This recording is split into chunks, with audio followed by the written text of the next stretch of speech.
Ене мен келін өмірде болған оқиға. Ертеректе өте бір бақытты отбасы болған. Олардың бір қызы болған екен.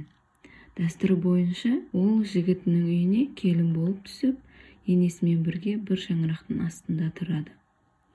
Алайда оған жаңа тұрмыс ұнамаған еді. Енесі оған үнемі бір нәрсені үйретіп, дұрыс істемедің деумен болды. Содан бір күні таңертең қыз бақсыға барады. «Не жағдаймен келдің, сұлу қыз? Жігітті қарату үшін бе?» деп сұрады қарт. Қыз оған: «Жоқ, менің сүйікті жарым бар, бірақ оның анасымен тұра алмаймын» деп жауап береді. «Менен не қалайсың?» деді қарт кісі. «Өтінемін, оны уландыруға көмектесіңізші» дейді.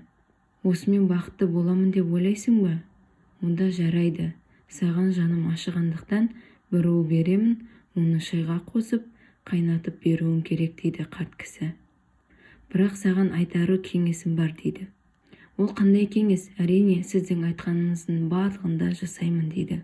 «Біздің ауылда өсек тез тарайтынын білесің. Сені бірінші айыптайды. Сондықтан енеңе деген қарым-қатынасыңды түзеуің керек, яғни өзгертуің керек.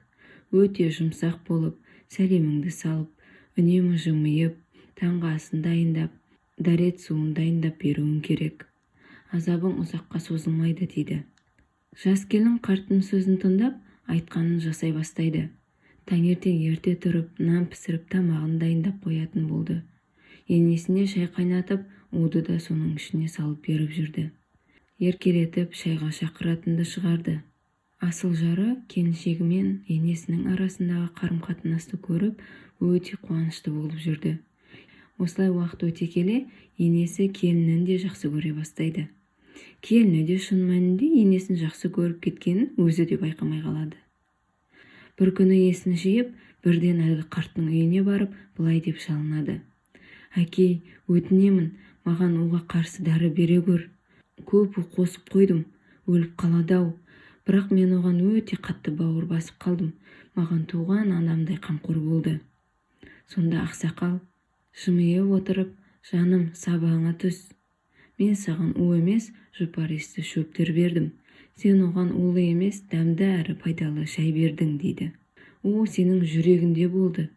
Енді одан да сен арылдың» деген екен. Бұл әңгімені оқыған әрбір адам өзіне үлкен сабақ алары анық. Егер сол қарттың орнында жауыз адам болғанда, бір шаңырақтың бақыты шайқалушы еді. Дана адамның дұрыс шешімінің арқасында жас келін енесімен тіл табысып, екеуі бір үйдің адамына айналады. Сол себепті жағдай қаншалықты қиын болмасын, оның шешімі табылатынына сенімді болыңыздар.